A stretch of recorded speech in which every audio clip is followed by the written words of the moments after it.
I have to introduce here Ioannis Theodorou, who holds a degree in applied mathematics and physical sciences from the National Technical University of Athens in Greece, and a master's of research in nanomaterials and a PhD in advanced material characterization from Imperial College London, UK.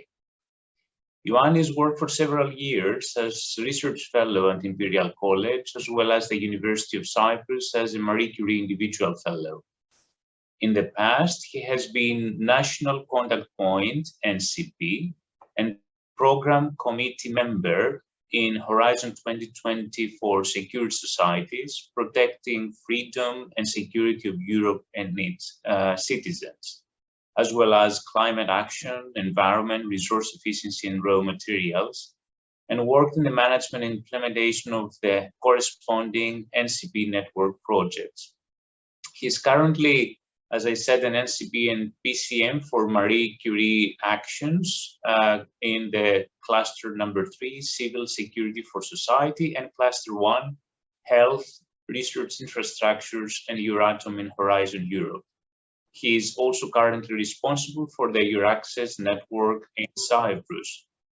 Ioannis will give a presentation that is very relevant to the early stage researcher, of course, mainly on funding opportunities for young researchers, in this case representing Research Innovation Foundation. So, Ioannis, the floor is yours. Thank you very much, Dr. Papadopoulou, for the introduction. I hope that you can hear me clearly and that you can see my presentation.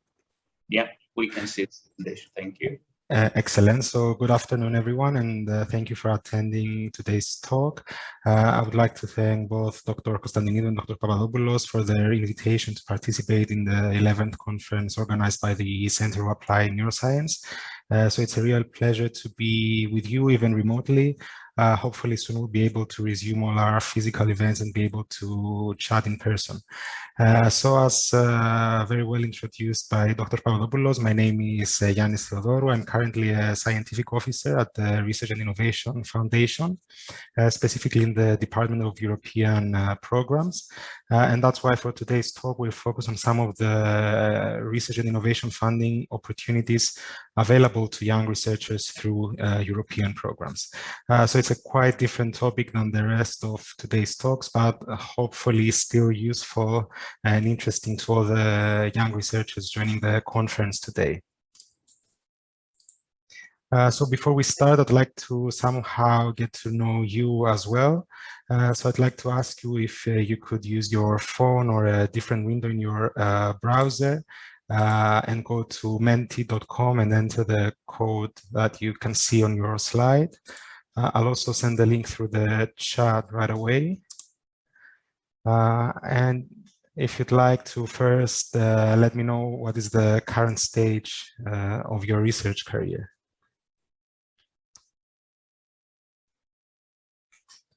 See some replies already coming back.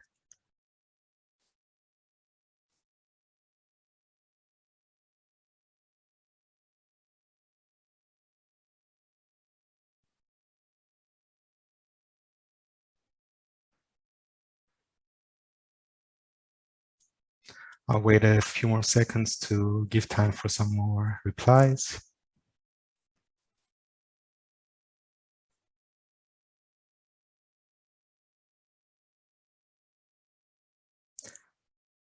So great, thank you all for your responses. We can see that most of the audience is made up of relatively young researchers. We have a lot of students and research graduates and some early career researchers, which is great as you are the main target for today's talk. And of course, some more senior scientists here with us who could maybe find some useful information to provide guidance to the researchers in the team. So my next question would be if you could share some of the challenges you have faced in your research career, or what do you feel are some obstacles during the career development of a researcher?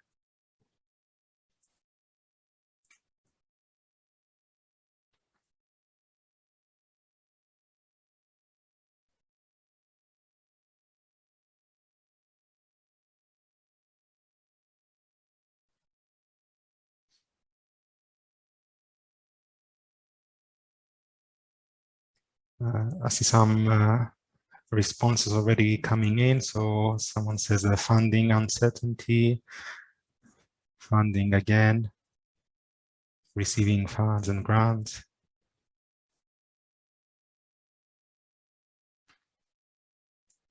Lack of funding and job opportunities. So I think we have a common theme here, which is the difficulty to secure funding to progress in your research career. Also, someone says about the gender discriminations maybe in the research career. Once again, thanks to everyone who has responded. Hopefully in today's talk, I'll be able to give you some useful tips that could open up some new opportunities for you, some maybe tips that you didn't have the opportunity to hear before. Personally, I have, let's say, a lot of first-hand experience in some of these challenges, since I also have several years of research experience in my background, as very well introduced by Dr. Papadopoulos. So he's already mentioned my background, which was in physics, and then my academic, let's say, career doing a master's degree in nanomaterials, then a PhD, and working as a research associate at the Imperial College London. And finally, more recently, I moved to the University of Cyprus with a Marie Sklodowska Reactions individual fellowship, which is one of the European Union's flagship programs focusing on the training of young researchers. So we'll have the opportunity to talk about the details of this action later during this talk. So if I had the opportunity to provide some advice, if I may, on what helped me progress during my career or what I could have done better even, I would start by stressing out the importance of carefully choosing, first of all, your research projects to ensure that, let's say, they're significant, that you also enjoy it, of course, but also to ensure that it can provide a lot of opportunities for collaborations in order to start developing a network really early in your career. Most importantly, I find that it's also important to choose well the research teams that you may join during your career. So try not to base your decisions only on whether the lab has a grant for you or if the supervisor is very well known and publishes in high impact journals. I think what's most important is to choose a lab where you feel motivated and where the supervisor will also be a great mentor for you as a young scientist. Who will look after the scientists in their team and their scientific as well as personal development. In other words, it's important to work closely, learn as much as you can from your supervisors, but gradually try to, let's say, step out of the supervisor's shadow and try to establish a name for yourself. So it's crucial to make yourself known to the local, international research communities, whether this is through publications, presenting or networking at conferences, or simply by contacting other groups with relevant research interests and maybe giving some seminars of your work. So if people are familiar with you and your work, this could give you an advance in the future when they have to consider you for some position opening. To achieve all these, of course, communication is of key importance. So it's really important to practice both your written and oral communication skills. I know that, like me, a lot of people are not very comfortable during presentations, but it's important to seize any opportunity to practice, learn how to give engaging presentations, and always ensure that their content is tailored towards the specific audience you have each time. I would also suggest spending a lot of time improving your writing skills, which are crucial for papers, academic position applications, grant applications, and so on. So to write well, you have to also read a lot. So try to read a lot of publications within your field, but also more general, or try to ask your supervisor, your colleagues, or other people you may know for examples of cover letters, grant applications, and so on, to understand the writing style required in each case. And of course, seek feedback for your own work from as many people as possible, and always well in advance before deadlines. And finally, to the degree possible, try to carefully plan ahead all your career steps, try to map out all your options and identify any gaps in your current skills. So for example, if you think you may be interested in pursuing an academic career, get a feel for what lies ahead by talking to more senior scientists about their work and their responsibilities. Or on the other hand, if you decide that you want to pursue a non-academic career, don't assume that leaving academia necessarily means throwing away your years of training. In any case, make sure to take the time to research all your options and take advantage of any available opportunities for networking, training, developing transferable skills, and so on.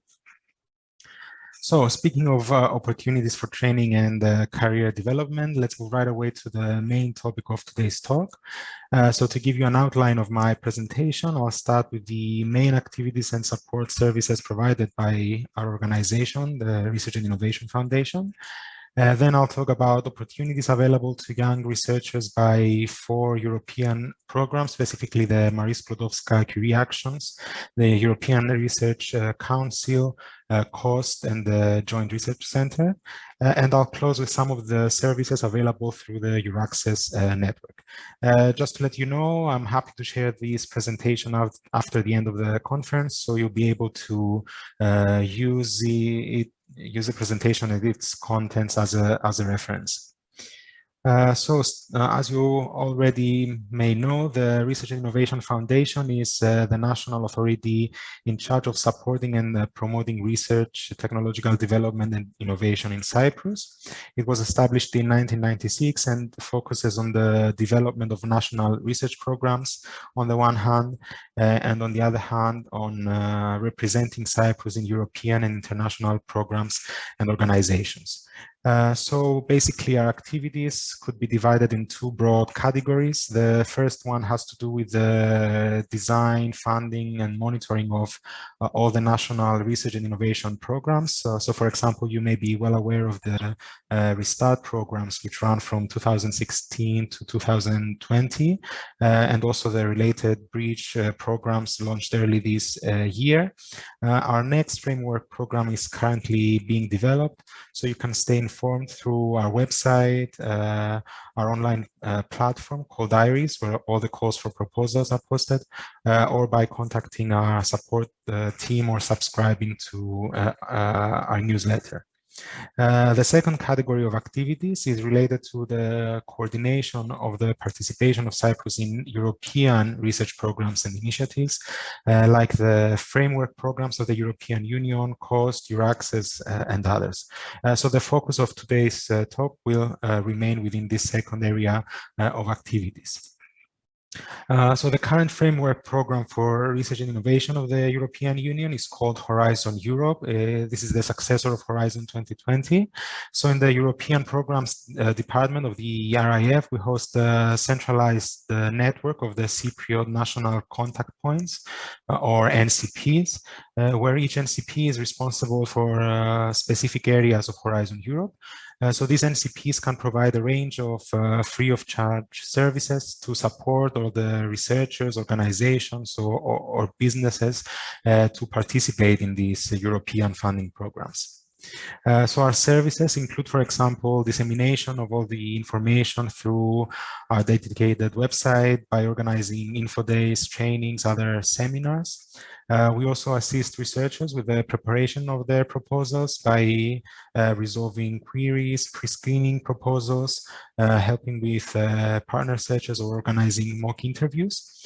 And finally, we provide customized support concerning, for example, more specialized issues like legal and financial issues, IPR issues, project management, and so on.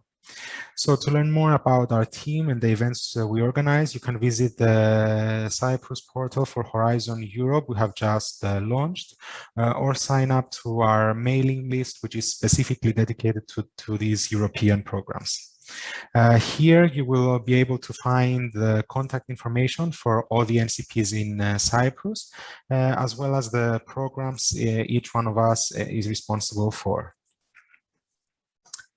So now moving on to the Marie Sklodowska-Curie Actions, or MSCA as they're widely known, which I guess is one of the programs many of you will have already heard about before.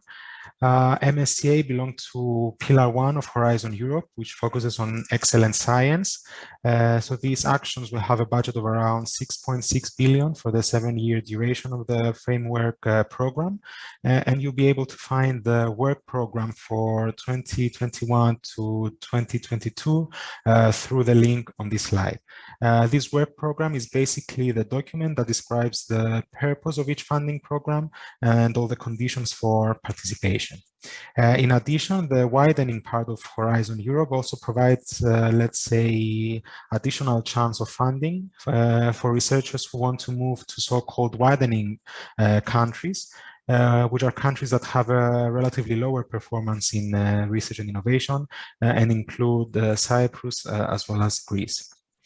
MSCA are essentially the European Union's reference program for the training at the doctoral and postdoctoral stage.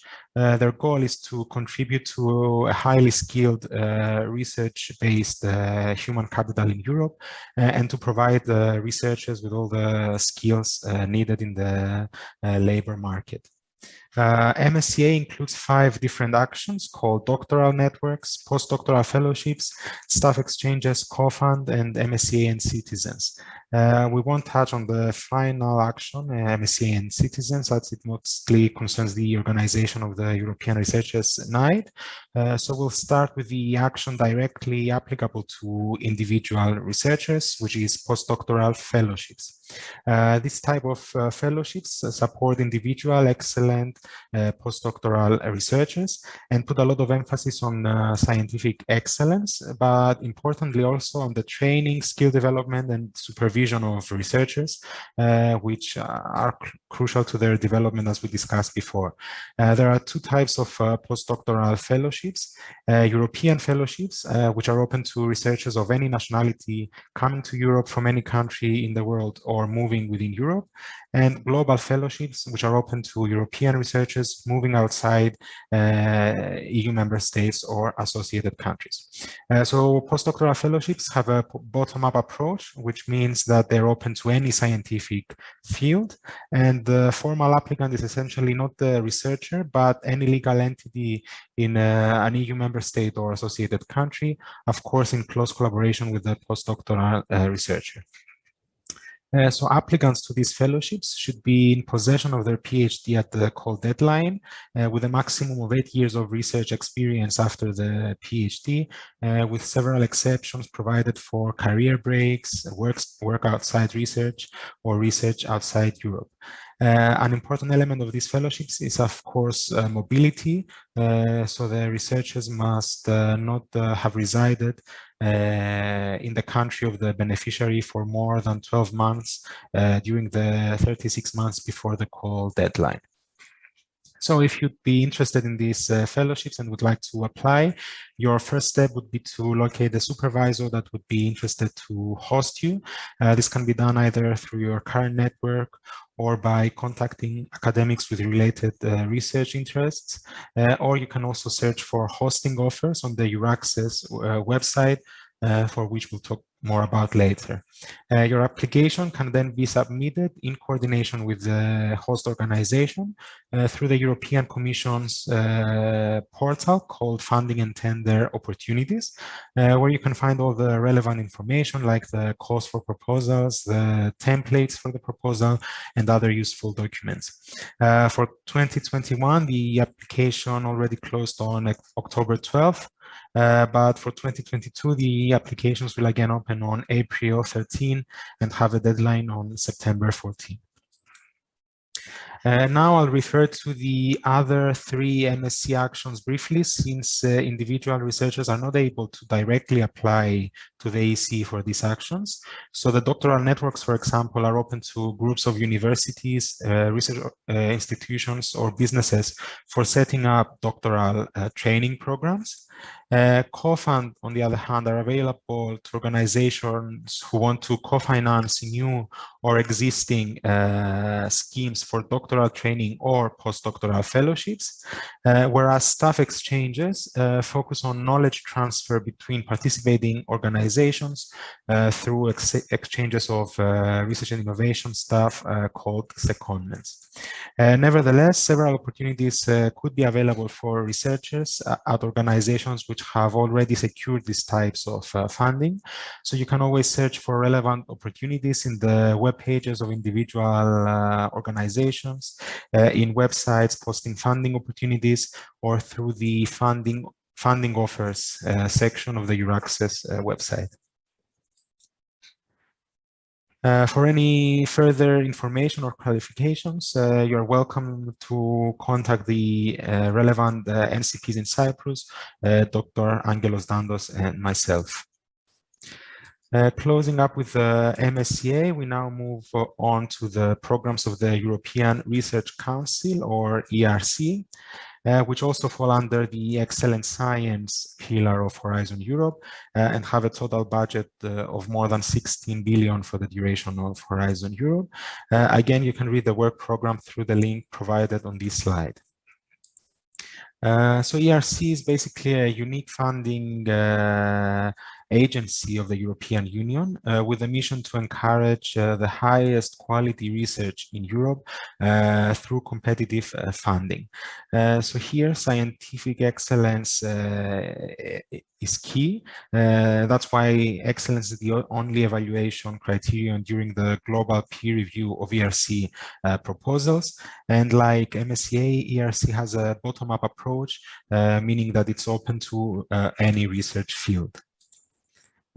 So why apply for an ERC grant? Well, ERC are very prestigious grants and can provide creative freedom, independence, recognition, and visibility to researchers.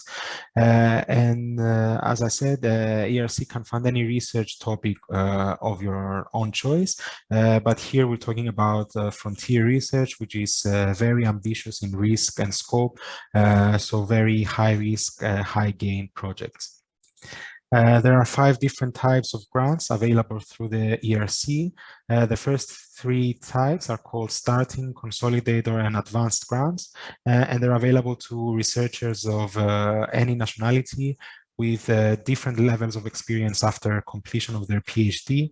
So 2 to 7 years for the starting grants, 7 to 12 years for the consolidator grants, and 10 years of significant achievements track record for the advanced grants.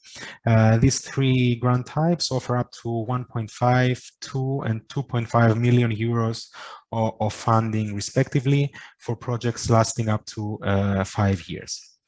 Synergy grants, on the other hand, fund groups of 2 up to 4 principal investigators who want to work together and bring different skills and resources to tackle very ambitious research problems.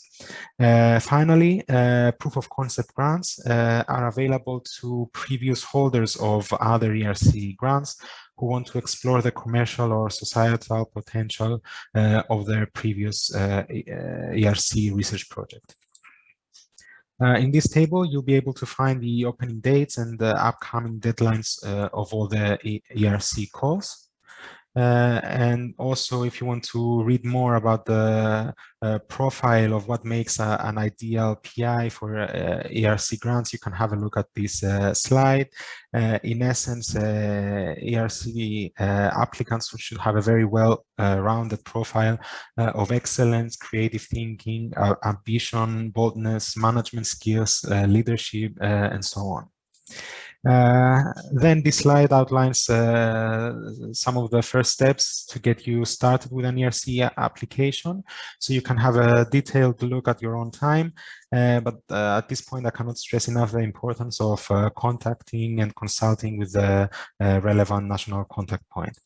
And finally, here you'll be able to find some stories, videos, and other links to get you inspired for maybe applying to the ERC in the future. So finishing up with the ERC, we now move on to the European Cooperation in Science and Technology organization, which is a funding organization for the creation of research networks, which are called COST actions. So COST does not fund research activities per se, but only funds networking activities. COST actions receive funding from the widening part of Horizon Europe, which is quite important for Cyprus, as these actions aim to particularly involve and support widening countries like Cyprus.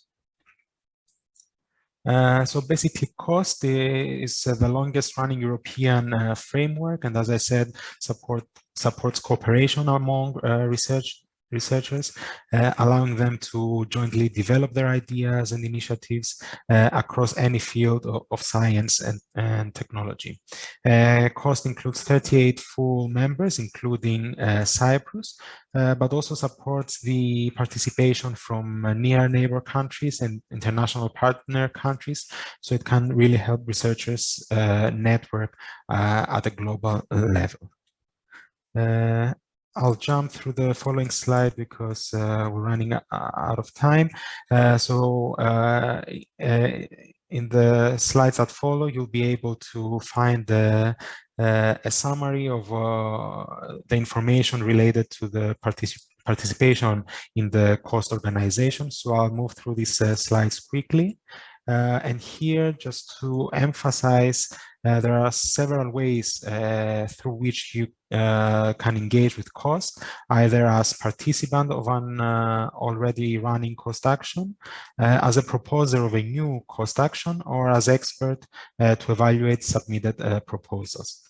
In terms of getting involved in an existing action that is already running, again, there are different levels at which we could take part, ranging from participation in the action activities to the participation in the working group or the management committee of the action.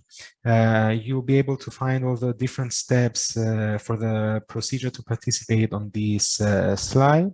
Usually you can participate by directly getting in touch with the action itself, except the case of participating in the management committee of an existing action, for which you will have to first submit an application nationally at the Research and Innovation Foundation.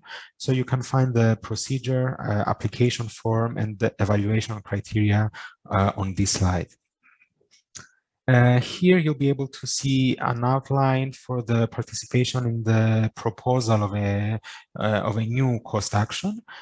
Proposals are submitted directly to COST, and there are usually 2 cutoff dates per year, with around 40 to 45 actions funded per collection.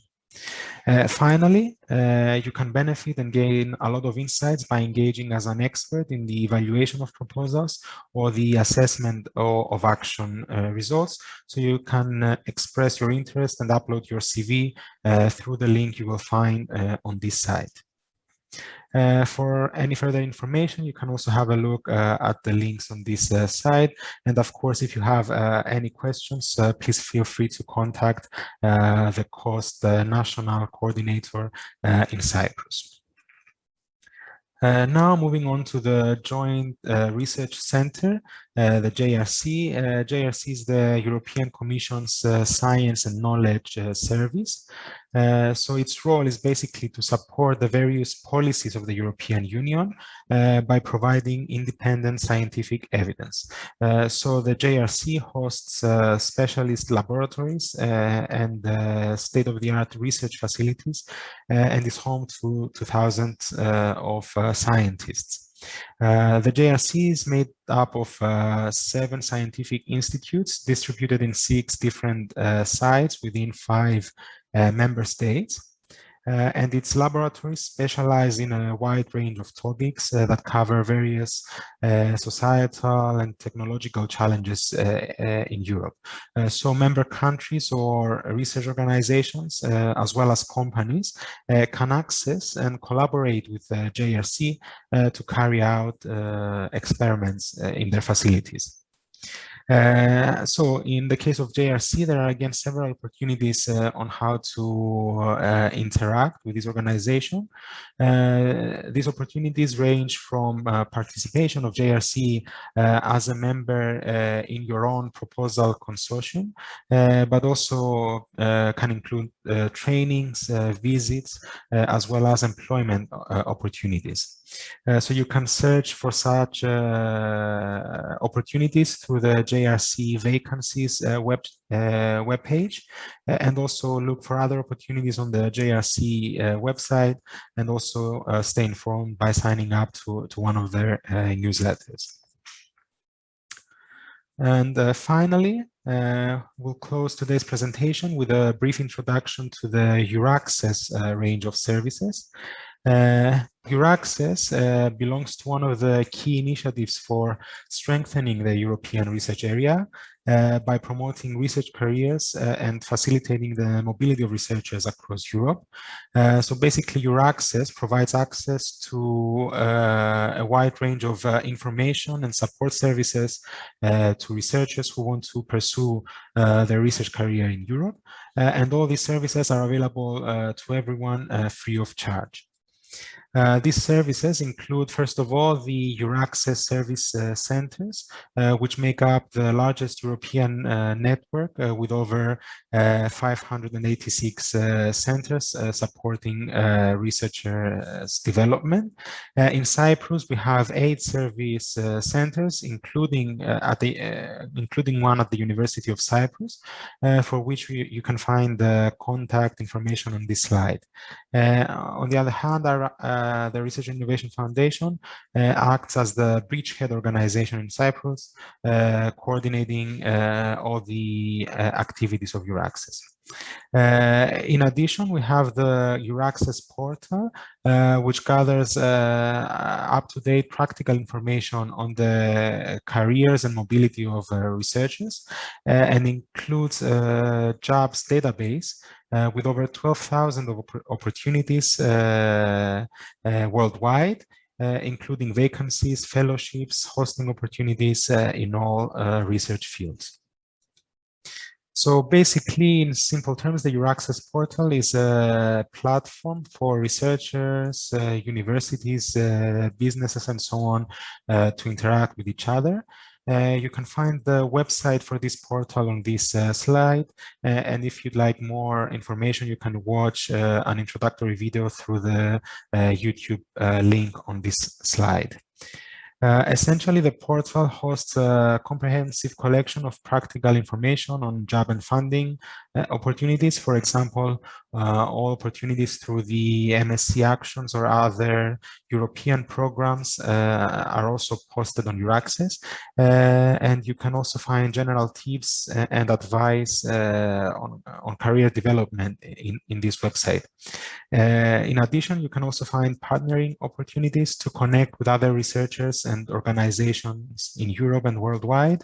You can find information and assistance on living and working conditions in Europe, as well as worldwide and multidisciplinary networking opportunities.